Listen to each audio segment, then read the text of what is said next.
welcome everyone. I'm Barbara Slavin. I'm a distinguished fellow at the Stimson Center and the editor of Middle East Voices, a new blog that I hope you'll all check out. Maybe the most overused phrase in Washington foreign policy circles is inflection point. But I have to say that as we look at the issue of Israel on its 75th anniversary, it does seem that we are at a proverbial inflection point. It's 75 years since Israel declared independence, and we all know that it has made astonishing progress in terms of economic growth and innovation. But at the same time, we see that Israel is increasingly divided within its Jewish population, and that Israeli-Palestinian relations are at one of their worst, perhaps lowest moments in many, many years.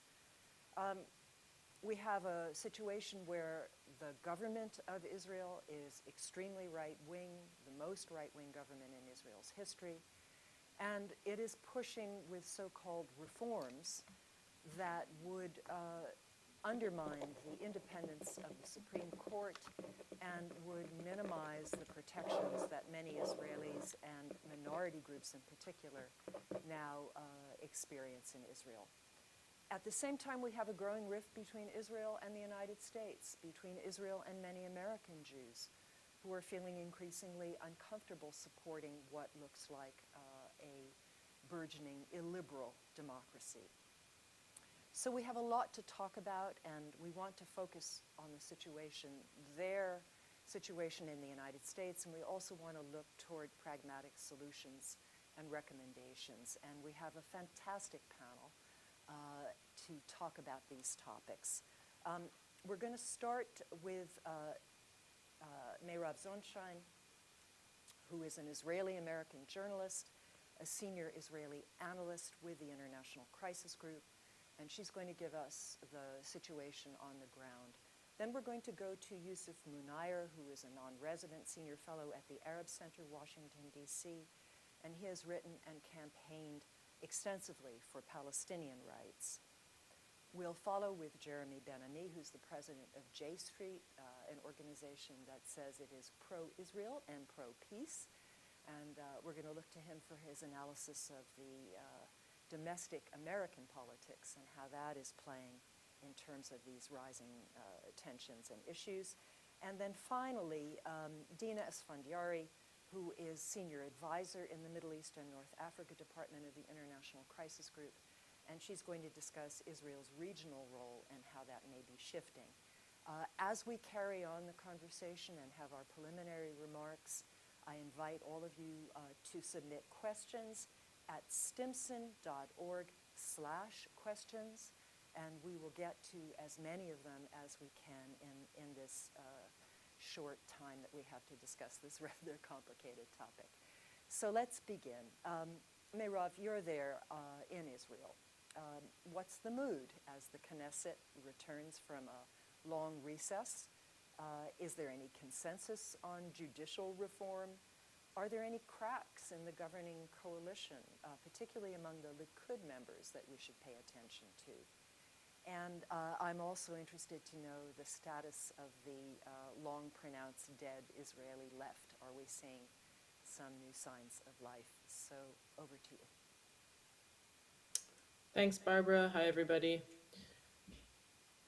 So we have entered the 5th month of protests. The protests basically began right after the government was sworn in, the beginning of 2023, and they're really unprecedented in scale. We've never seen anything like it in Israel in terms of numbers, in terms of consistency, and also in terms of the amount of elite military, finance, high-tech, the groups that are really at the highest levels of Israeli society, Jewish Israeli society, taking part.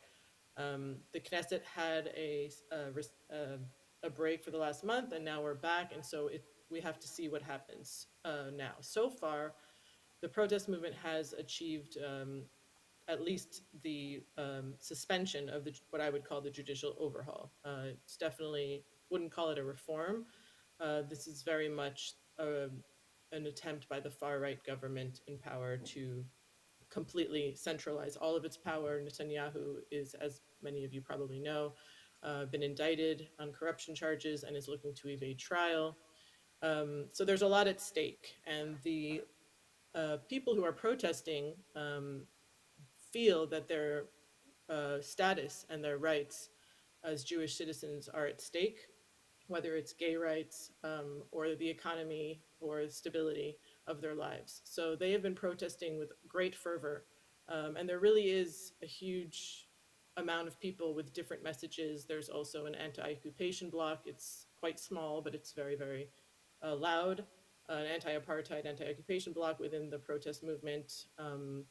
You won't hear them speaking to the public the way you hear some of the other speakers that are speaking, which are like lawyers and judges and people like that. So they're not leading, of course, the moods of the protests at all.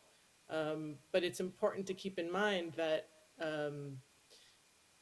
the left is basically, to answer your question about the left, has been shattered for quite a while now. And so I think in many ways the protest movement is an expression of a silent majority that isn't the political left in Israel, but that is a group that is very, very worried about the far right religious settler nationalists that have basically taken over the government and have worked very hard over the course of the last 20 years to do so. And now we're seeing the results of that.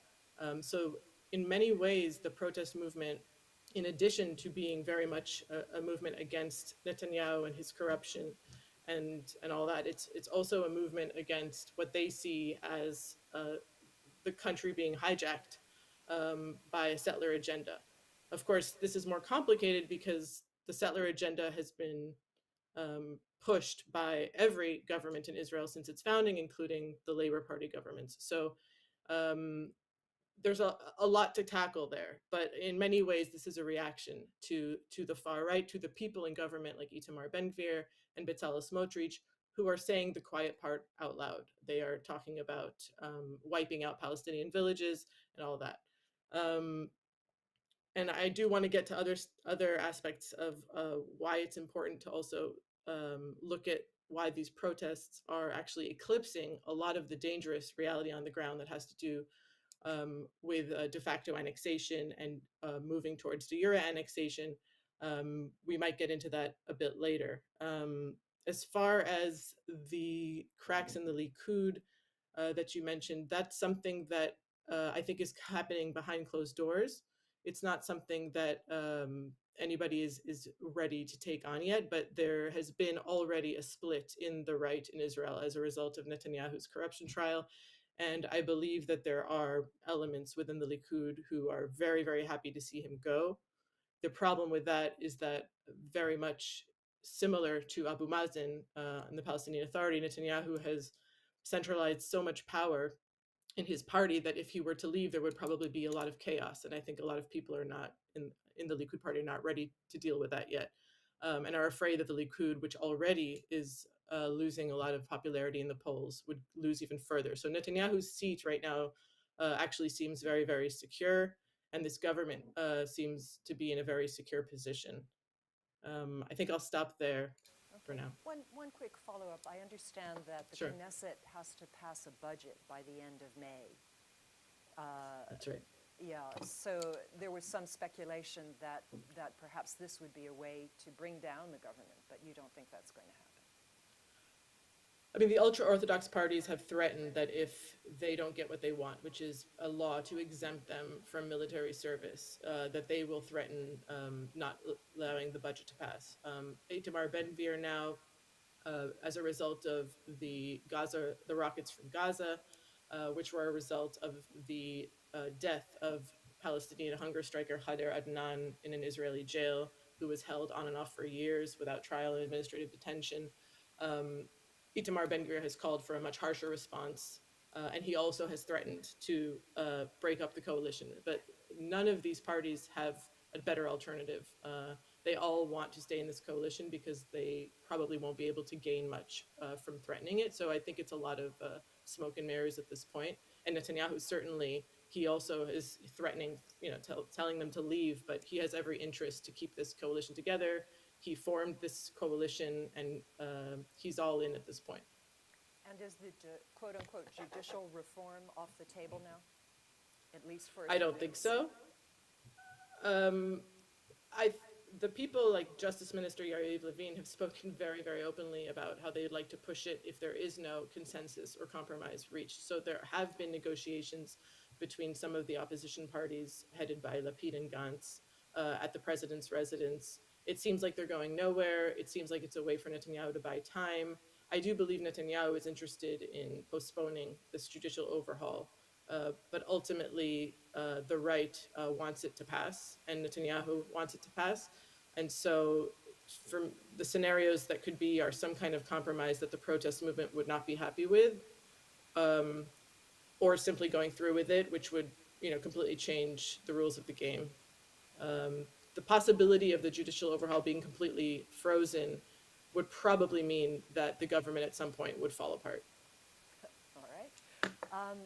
Yusuf, thank you very much for joining us. Meirav said that there is a small component within the protest movement that's focusing on the plight of the Palestinians, the plight of the occupied territories, but obviously the major focus has been inter-Israeli. Bring us up to date. As Meirav said, there was a Palestinian hunger striker who died. There's been an exchange of fire between Gaza and Israel. Put this in a historic context. How bad is the situation now in the occupied territories, and what is the mood of people there? Yeah, and thank you very much, Barbara, for having me here to talk about all of this. When we think about this 75th anniversary of the establishment of the Israeli state, I think it's important as we reflect on current events to think about how Palestinians view that historical moment and what that historical moment has meant and continues to mean for Palestinians. And I think that what we see with the protests on the ground in Israel and the lack of anti-occupation voices and also the lack of Palestinian citizens of Israel participating here is very much a reflection of that divide in the way these two communities see these historical moments and the historical events that have brought us to this point.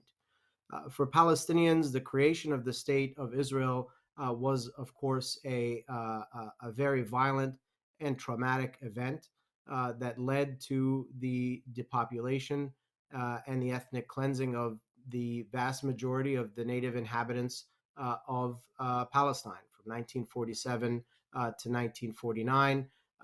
Some 750 to 800,000 Palestinian refugees were created in the process of erecting the Israeli state. This involved ultimately the destruction of 400 to 500 Palestinian towns and villages, the dismemberment of Palestinian society, and the continued exile of Palestinian refugees who were denied a right to repatriation by the newly found Israeli state. And I think from the Palestinian perspective, the creation of the Israeli state is a historical moment, but it is also part of an ongoing and continuing trajectory of the Zionist political movement in Palestine, which began long before the creation of the state. But the creation of the state itself created in that moment a vehicle for the continuation and, in fact, the acceleration of the Zionist project in Palestine, allowing the project to continue its acquisition of land, to continue the project of reshaping the territory demographically. It's important to remember 75 years ago, prior to the establishment of the state, on the eve of the establishment of the state, the vast majority of the inhabitants were Palestinian Arab. And practically overnight, that was inversed rather significantly. And the key project of the state over these 75 years has been the continuance of that demographic engineering. And I think we see that carried on through this day, through various stages over different parts of territory over time, and extending into, of course, the West Bank in 1967.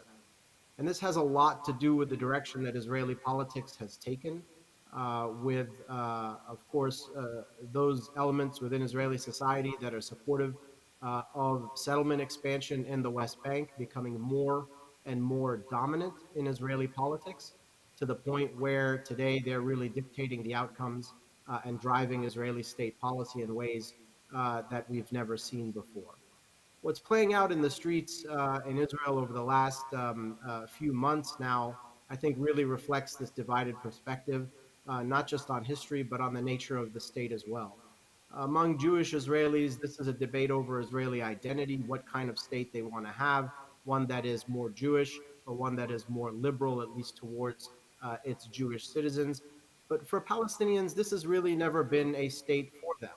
And I think it's important to recall here that the state itself, the state of Israel, defines itself not as the state of its citizens, but a state of the Jewish people. And this is a polity, of course, that does not live just within the Israeli state or the area controlled by the Israeli state, but of course lives all over the world. And I think it's one of the reasons why so much of the debate around these legislative proposals of this right-wing government has taken place within the Jewish diaspora and also within Israel. Palestinians are not seen as part of this polity by the state. They're not seen as people who belong to the state. They're seen as people that the state must, at best, tolerate, and of course, at worst, expel and discriminate against.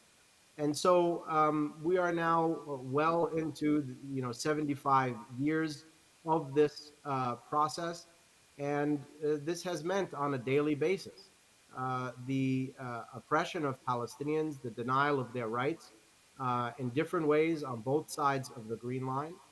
And it has led, of course, major international human rights organizations and leading Israeli human rights organizations to call out the situation on the ground as one that amounts to the crime of apartheid. This is where we are today, and I know we will get further into this conversation as we go along, but it's important, I think, for us to recognize, having this conversation here in the United States, that the product that we see today, the reality that exists on the ground, is in large part shaped by American policy.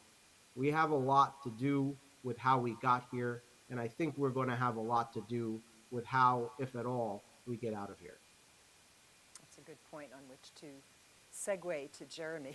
I think this period has been a time of soul searching, not just in Israel, but I think it's fair to say among the American Jewish community. And it has, I think, a lot of members of the community have not really been paying attention to the politics in Israel, have not been paying attention to the growing strength of the settler movement, of ultra-Orthodox and other right-wing political groups within Israel, and are suddenly shocked to find that Bibi Netanyahu is heading a government containing individuals like Ben-Gvir.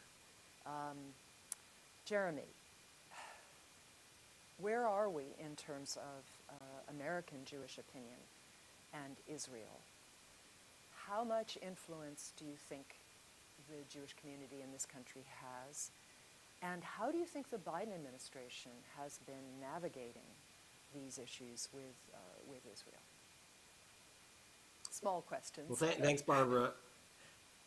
Thanks for hosting this great discussion, and I really appreciate all of the points that Mirav and Yusuf made. I think they gave a very important perspective on the situation on the ground and of course, on the Palestinian perspective on all of this. I do think this is a crossroads, as you've indicated in the title of the event today.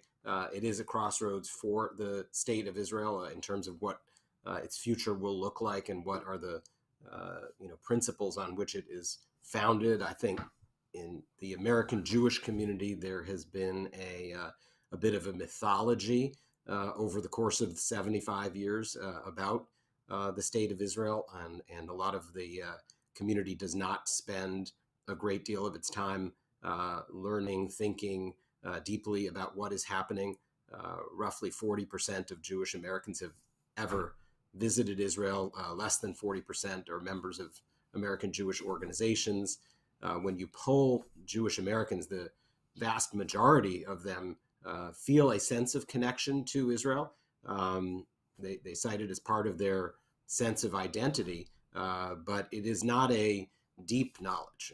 The groups that are most active on Israel advocacy in American politics and American policy reflect a small percentage of the broader American Jewish community. And I think, as you indicated, over time, there has been a strong influence on American policy by those organizations. And I'll just name AIPAC at the top of the list, but it's not alone. There are a slew of organizations that are relatively unrepresentative of the broad views of Jewish Americans, but carry a very, very strong weight on these issues. And policymakers and politicians have looked to the community because of its connection to the issue, the importance that the communal organizations put on the Israel issue in their interactions with politicians and policymakers. So there is a very strong influence on American politics and American policy.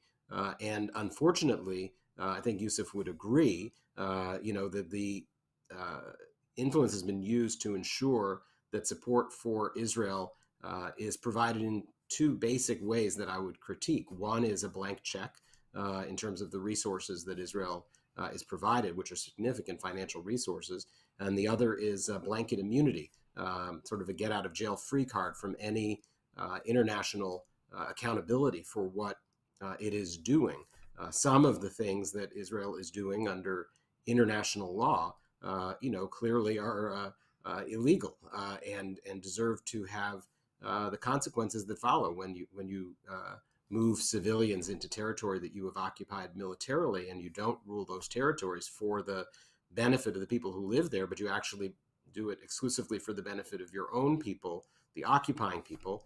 That is a violation of international law, and the United States has protected Israel from any sense of consequence. And I think that the crossroads that we're at comes because the United States has made its policy under this presumption that this is a temporary situation, that we're somehow in negotiations, that there would be a diplomatic route out of this. American secretaries of state have tried desperately over 5 decades to make their careers by achieving the ultimate deal, as one president of the United States called it in his campaign, which is to broker a peace between Jews and Palestinians between the Jordan River and the Mediterranean Sea. But I think where we've reached is a place where American policy needs to be shaped instead by a recognition that there is a one-state reality. That was a recent article written in Foreign Affairs by several scholars, Shibli Telhami and Michael Barnett and others. And I think it provides a different frame at 75 to recognize that American policy shouldn't continue to provide that blank check and blanket immunity because there's a presumption this is temporary and a presumption that we're headed towards 2 states, but recognize that Israel is now governing as the sole political power between the river and the sea and is only providing political rights to one group of people, leaving millions of people disenfranchised and without their rights. And I think that is the correct lens through which American policy should be shaped at this point. The question is the political space there for that to become the policy? And I think that's of real interest to policymakers. What is the political, what can the marketplace bear? And there certainly is a political cost to politicians who stake out those kinds of positions. But I think the politics are shifting, and I think that's another reflection of what's happening in Israel today, as the hundreds of thousands of Israeli Jewish citizens pour into the streets to say, we love Israel, we care very deeply about Israel, but we completely disagree with the road that this government is choosing to go down.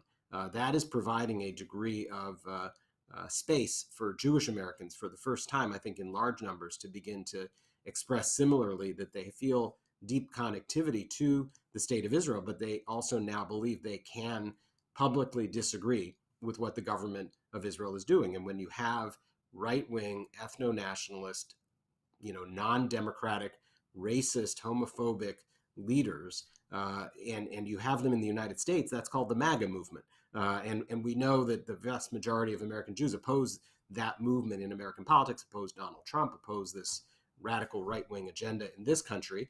And it makes sense that the majority of Jewish Americans should oppose that agenda in the state of Israel. And I think we're beginning to see an awakening in the American Jewish community. People are speaking out who've never spoken out before. I think that you're going to see some shifting politics. We see it already in the polling among the younger generation of Jewish Americans, and in the Democratic Party as a whole. So I think there is a political wind shift. I think it's time for an American policy shift and a recognition of this one state reality and an appropriate set of American policies that deal with that. And we can go into more detail about what that looks like when we get to the discussion. Yeah, I mean, are you endorsing a one-state solution at this point? As, I never used the word solution. Did? No, they did not. And I think it's very, very important to make that point. It's a misreading of their piece, and they will tell you they never used the phrase one state solution. One state is the problem. And that's another thing for, all of us having this conversation. There is no solution if everybody's in one political state. That's what we have right now, and that's the problem. Now we have to get out of this, right? There have to be political rights for all, and they only are going to happen in two separate political entities.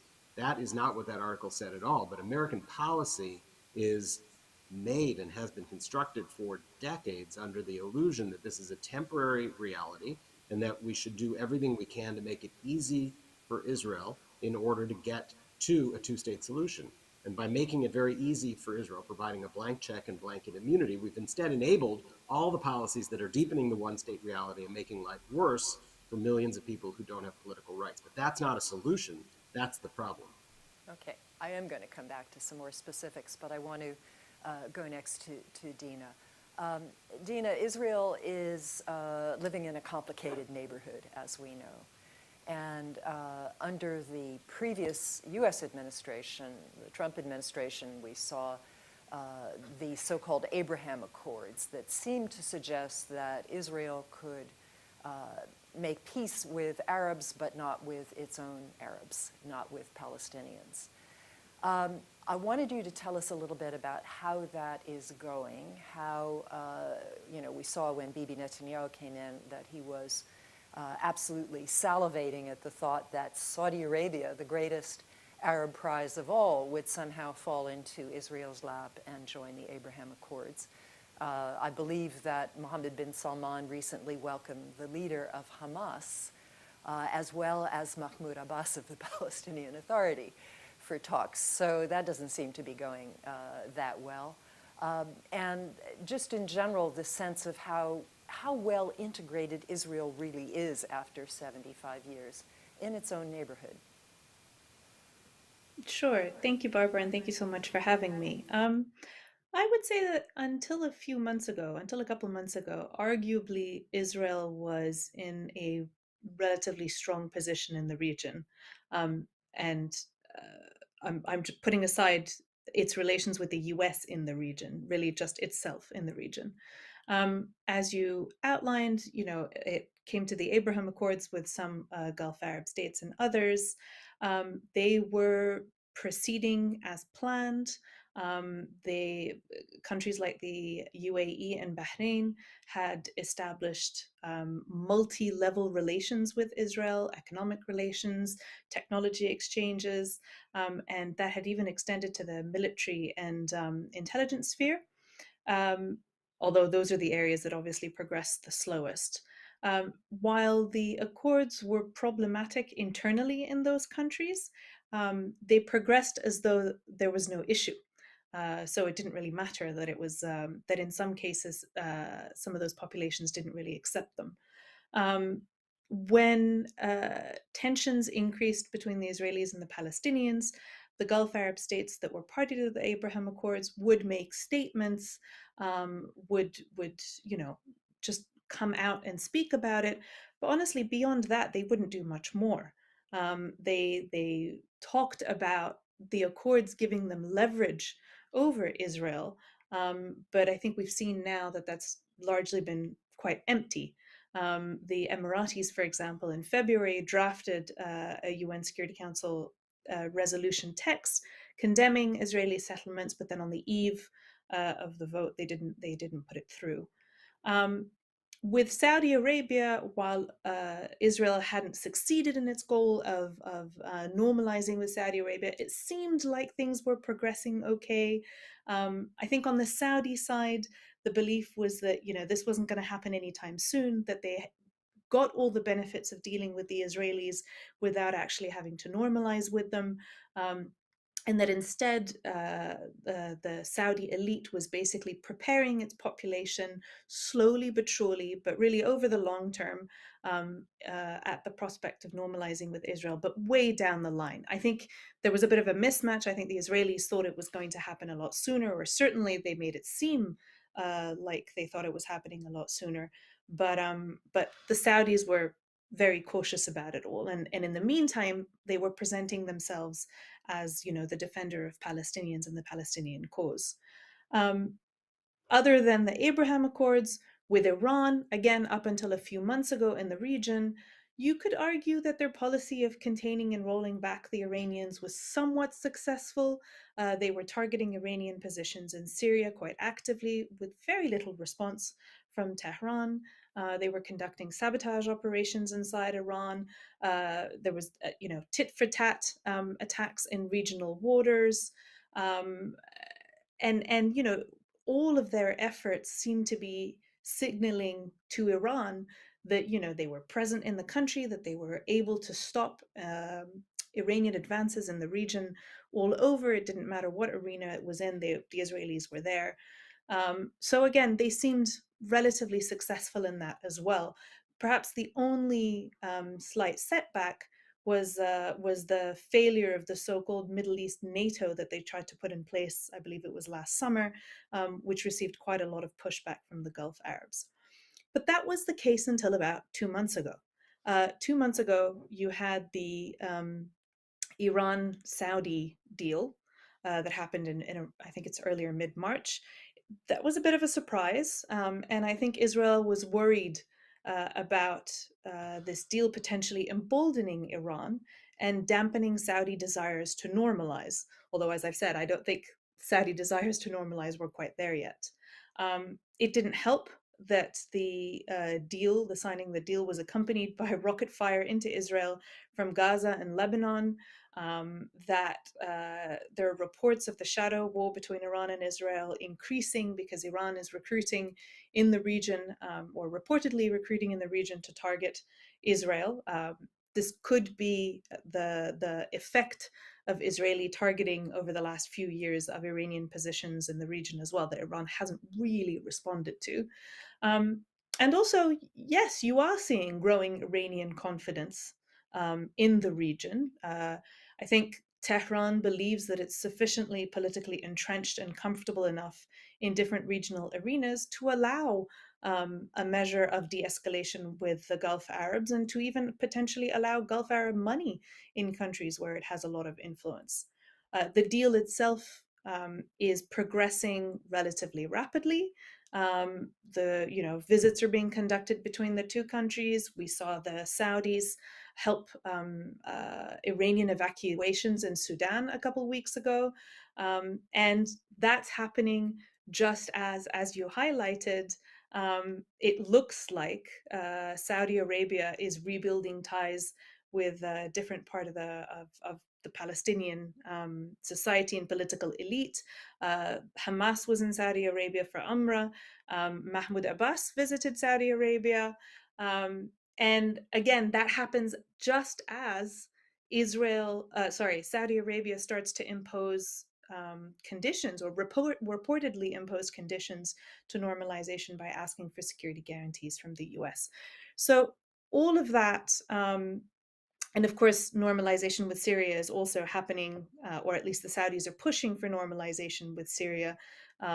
It's not having much of an effect at the moment, and there's a lot of opposition to it in the region. But all of these things are happening at the same time, and so it makes it look like Israel is worse off in the region. And the concern is that we'll see a bolder Israel in its containment of Iran in the region. So the thing I'll end with is a couple of questions on whether perhaps the deal should be seen as actually an opportunity for Israel rather than something that Israel should be worried about. After all, um, if the deal is implemented as planned, and if normalization between Iran and Saudi Arabia leads to regional de-escalation on several fronts, then it could mean things like less arms flows into Yemen, which would still be good. It could mean that the political chaos in Lebanon is resolved, which means there would be less instability on Israel's doorstep.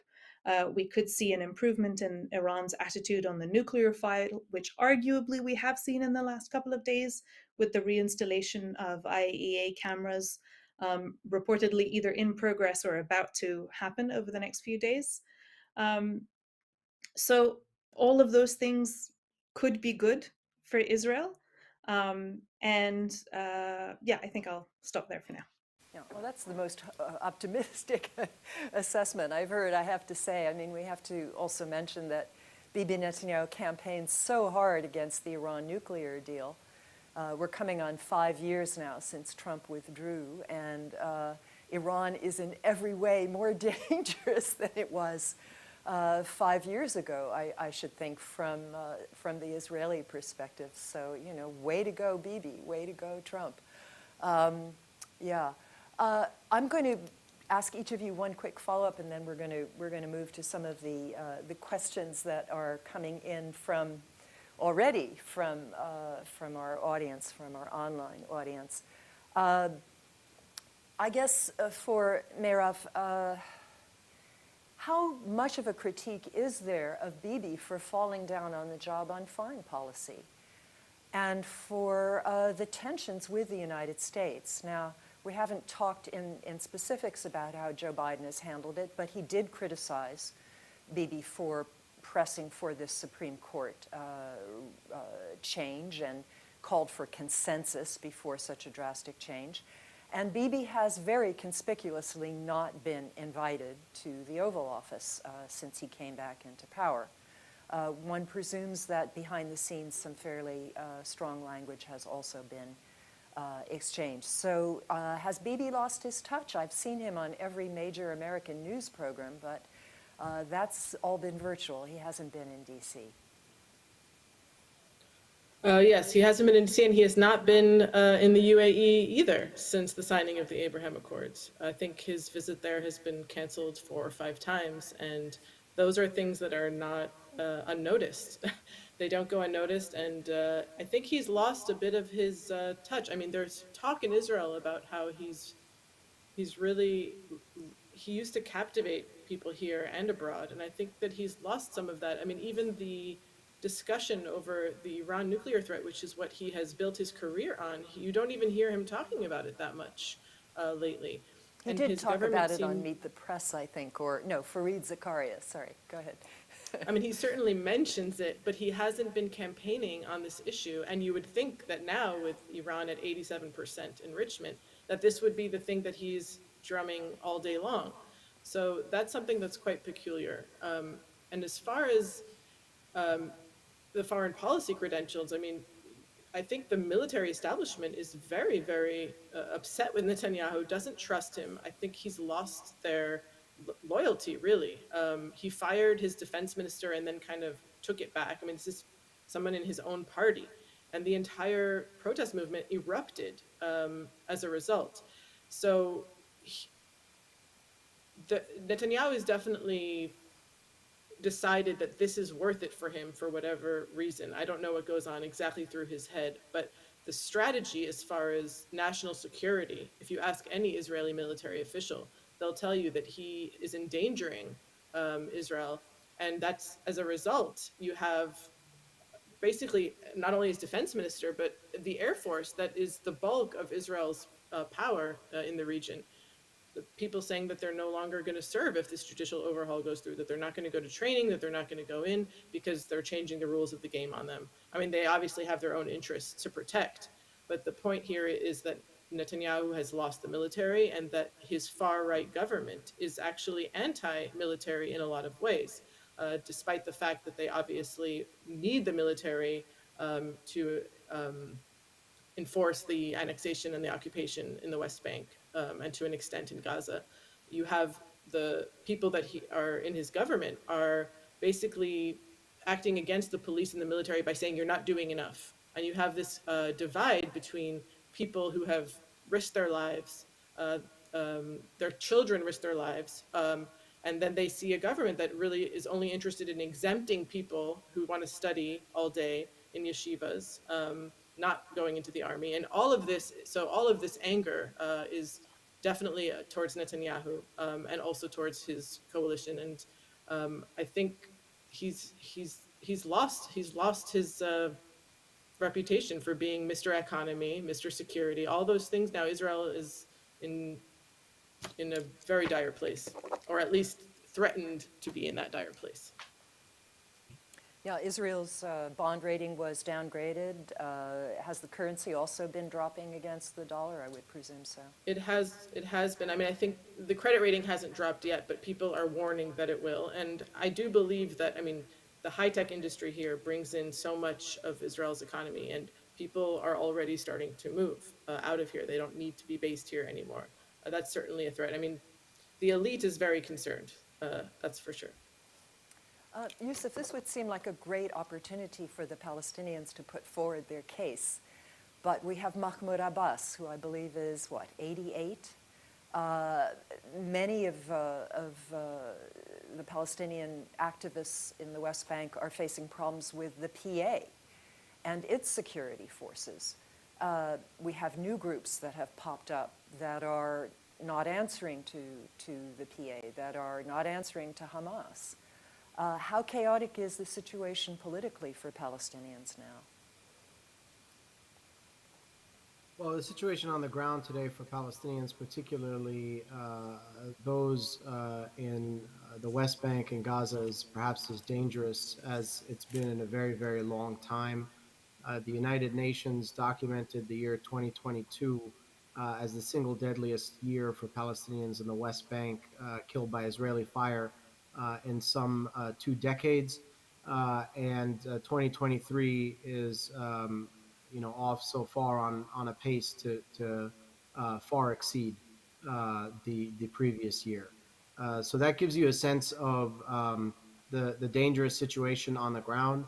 And this is undoubtedly connected to a failure of the Palestinian Authority, which finds itself in this situation in large part because it does not have the independence to actually represent the wishes of its people. It has committed to providing a security service to the Israeli occupation as sort of its most important commitment at a time where Palestinians are looking to rid themselves of the Israeli occupation and are pushing back against it. And so in these moments in particular, the ineptitude of the Palestinian Authority is perhaps at its highest and clearest. In terms of U.S. policy toward the area, as I think I mentioned, the Biden administration did exert pressure to get Bibi Netanyahu to put off the changes to the Supreme Court. What, if anything, is the Biden administration doing to try to help the plight of the Palestinians? I know there is an envoy, I believe, but not clear to me exactly what he is doing. And we've also seen, of course, Israeli troops go into the Al-Aqsa Mosque during Ramadan. What is Biden doing? What more should they be doing now? I think the Biden administration would probably point to some steps that they have taken aimed at, alleviating some things for Palestinians, allowing for more hours of access through segregated checkpoints or what have you. But the reality is, what is being done far misses what needs to be done, given the grave situation on the ground. Look, I agree with Jeremy that there is a one state reality. The fact of the matter is that's been the case since 1967. U.S. policymakers need to wrestle with the reality that they're waking up to a situation 6 decades too late in terms of addressing the need for a policy change here. And so, the teeny little steps that are being taken are not the kind of steps that need to be taken to change the situation. And unfortunately, as I said earlier, our policy in Washington has contributed to the situation on the ground becoming what it is. It is part of the reason why the Israeli political system has moved so far right. The United States' continued support for Israel as it has expanded settlements in the West Bank, ensuring it is never held accountable, either in international institutions or through U.S. policy, has only encouraged further right wing shifts. And I think it is in large part responsible for the right wing dominance that we have on the ground today. That's something that I think policymakers need to wrestle with, and it's not simply enough to make statements against these legislative initiatives. There needs to be a wholesale reevaluation of U.S. policy and how we have contributed to this moment. Which And means, one last thing yeah, I would just add. I also agree with Jeremy about uh, the way we see the problem. There is a one state reality. My perspective, and I think the perspective of many Palestinians, would be that the problem, though, is not that Israelis and Palestinians exist under one roof. It's the rules under which they exist under that one roof that is the problem. And so, if we live in a one state reality of apartheid as we do today, it's the apartheid and the discrimination and the denial of rights that are the problem, not that we live under one system. yeah. Jeremy, is it time to start conditioning U.S. aid? The U.S. gives $4 billion, almost $4 billion a year in military aid. And as you pointed out, as Yusuf has pointed out, shelters Israel from international condemnation and in many fora. Well, look, the idea that you simply get a blank check is exactly what enables the worst of Israeli practices. And, there have to be restrictions. You have to have some level of transparency and accountability and oversight as to where that money's going. Now, Israel is a legitimate security partner for the United States, as are many, many countries around the world that receive military, FMF funding and military assistance. And the rules of the road should be the same for every single recipient of that aid. That aid should be used for the security of the country, not to violate human rights. It should not be used to, violate international law. It shouldn't be used to undermine American policy.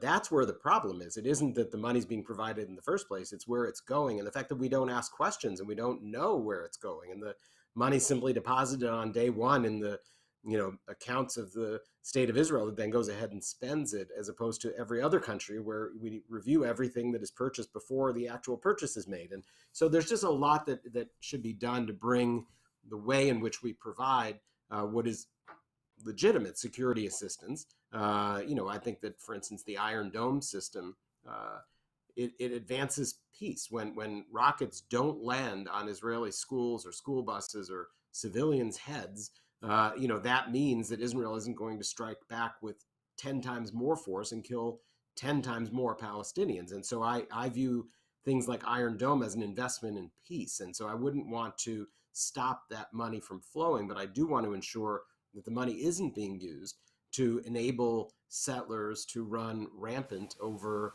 Palestinian villages and to buy the bulldozers that are bulldozing Palestinian homes on the West Bank. So, I don't use the word condition. It's not an upfront condition, but it's a restriction on what aid is provided. I also want to go, one step further in the Biden answer and just say that there is a whole series of policies that the Trump administration put into effect that changed 50 years of American policy. For instance, the view that the territory over the Green Line is occupied, the view that it is illegal to do that, or at least inconsistent with international law to do what's going on over there. That was bipartisan policy for 50 years. And the Trump administration, in the Pompeo Doctrine, as it's called, reversed that. President Biden should have reversed the Pompeo Doctrine on day one. The idea that goods that come out of settlements can be labeled made in Israel, they're not made in Israel. They're made in occupied territory, and it is not part of the state of Israel under the American view. And so these goods shouldn't be labeled made in Israel. And all of these types of things could be done by the Biden administration today. They could have been done on January 21st of 2021, which is when we hoped they would be done. So there's a lot more that could be done by the Biden administration today in order to make very clear that we object, beyond strenuously to what is going on. Yeah, there's a question here. Let me pass it to you while I've got you, and that is, could you prognosticate about possible changes in the arms relationship between the United States and Israel? Do you think there might be a scaling back of U.S. assistance, not just more transparency, but actually reducing the amount? Well, there's a 10-year memorandum of understanding in place right now that has such deep, bipartisan support. It was signed by President Obama. It goes through 2026, 2027. There's nothing that's going to change in the immediate future under that. Okay. The level. The question is, what is the money going to be spent on? And I think that's where we're better off spending our time, is saying over these next months, years ahead, this money is going to flow. Let's at least make sure that we understand where it's flowing and make sure that it's not being used for things that are undercutting our own American interest. All right. Dina, I have a sort of nuclear-related question as well, and that is, we have an interesting piece that we just put up on our Middle East Voices website this morning, which is about the ways in which the United States shields Israel's nuclear program from international scrutiny. And I wondered if you had any thoughts on that. Israel, as we all know, has 90, 100 estimates of nuclear warheads. Its program has never been declared. It's not under IAEA monitoring or supervision. Do you have any sense that that could change? And that particularly as we're making demands on other countries in the region, Iran, Saudi Arabia, et cetera, not to develop nuclear weapons, that there will ever be a way to bring Israel's nuclear weapons program into the mix? I mean, this is a huge problem in the region, especially at a time where the international community was engaging with Iran to contain and roll back its program, and at a time where it was enforcing the so-called gold standard with the UAE, whereby the UAE would agree to give up all enrichment in order for it to be able to have a civilian program with US assistance, and that these discussions are kind of ongoing with other countries in the region. It is the Israeli nuclear program is something that has consistently come up over the course of the last 20, 30 years in any discussion about any nuclear program in the region. Anytime you talk to an Iranian official about its program, or you talk to a Saudi about its potential program, the first reply you get, the first thing you hear is them saying, but why should we be doing these when nobody put pressure on Tel Aviv to do it? Why should we be agreeing to contain our program when they never did, when nobody cares? So it's definitely a problem. The problem is, I think it's a problem that's not likely to change. And I think there's growing realization in the region that for now, there's not much that they can do about it. There's been this realization sporadically, I think, over the course of the last 20, 30 years, where at times, for example, the Gulf Arab states and Iran realized that there was, Perhaps they had an interest in at least talking to one another on potentially containing, having a subzone. We've talked about this Middle East nuclear weapons free zone, or a subzone in the Gulf that would be a nuclear weapons free zone. So there have been different periods over the last 30 years where that's had traction, and then when it's fallen back. But beyond being realistic, there's not much that the countries in the region can do. And so this is going to continue to be a thorn in everyone's backside. Merav, we have a Bibi question for you. That Bibi has tried to get a plea deal for months. There are rumors circulating that a plea deal may be forthcoming and would include a clause forcing him to leave politics as a condition. What is the state of Bibi's legal cases, and do you know if there is any possible plea deal in the works? I think he has denied that there's any plea deal because he denies that any of the allegations against him are true. I think, unfortunately, the person who asked that question, all those things are not verified. There's no plea deal in the works. I don't think Netanyahu at this point, his father lived until 100 and something, would bow out of politics just yet. So that to me is just a rumor. And again, Netanyahu chose to build a coalition with the far right because he needs them to get through an evade trial. It's true, though, that there are people in the center that have advocated for a plea deal as a way to kind of get past the Netanyahu era. But I don't think Netanyahu is game. And I would just add, since I do have the floor for another minute, that all of the focus of the media now and policy tanks and the Biden administration on the judicial overhaul, while important, of course, is really eclipsing the real issues that are happening on the ground here, which is that while Netanyahu and everybody is so obsessed with this judicial overhaul, Israel is continuing to, as we've spoken about, violate international law and not just conduct a one-state reality, but do everything possible to prevent any kind of solution from that would mean that Palestinians have liberation or rights or statehood. And so it's very important to keep in mind. I mean, Israel doesn't even define its own borders, much less, admit that it has a nuclear program. So it's just very important to keep in mind where the real issues here are. I mean, for many Jewish Israelis, obviously liberal democracy as they see it is important, but you have much bigger fish to fry internationally and in terms of the rights of millions of people that these protests and his trial are completely eclipsing. Yeah, well, that's a perfect segue into what is probably going to be our last question, and I'm going to pass this to you, Yusuf. This is about the lack of accountability at the heart of the problem. Question is what leverage do human rights organizations and NGOs, Human Rights Watch, Amnesty, B'Tselem, etc., Palestinian human rights organizations, what leverage, if any, do they have over the kinds of policies and excesses that we're seeing now? Well, I think they have a tremendous role to play, and many of these human rights organizations have been doing exemplary work in documenting the abuses that have been taking place because of Israeli policy. And I think, there is a changing conversation today globally about the need for accountability because of the work that's been done by civil society organizations like human rights watchdogs, who are documenting and speaking out and demanding accountability. And perhaps the best evidence of this is the extent to which the Israeli state is going to target human rights defenders and the organizations which are doing this important work.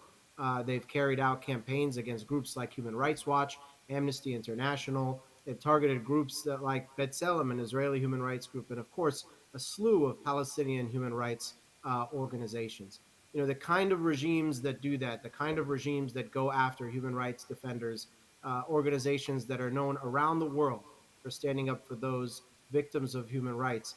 Those are authoritarian regimes and not the kind of regimes, at least that the United States says that they want to be friends and partners and allies of. So I think the role of civil society is paramount and it's one of the last vestiges of opposition and resistance to the human rights abuses that we see on a daily basis in Palestine.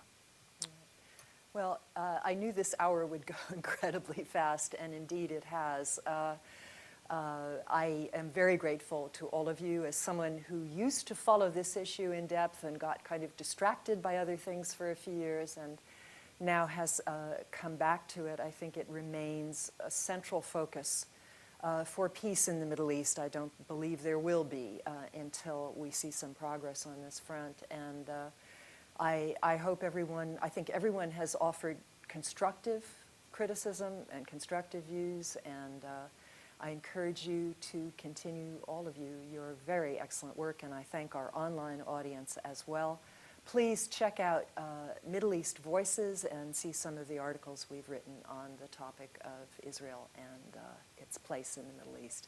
Thank you very much, and we'll see you again soon. Thank you. Thank you very much. Appreciate it.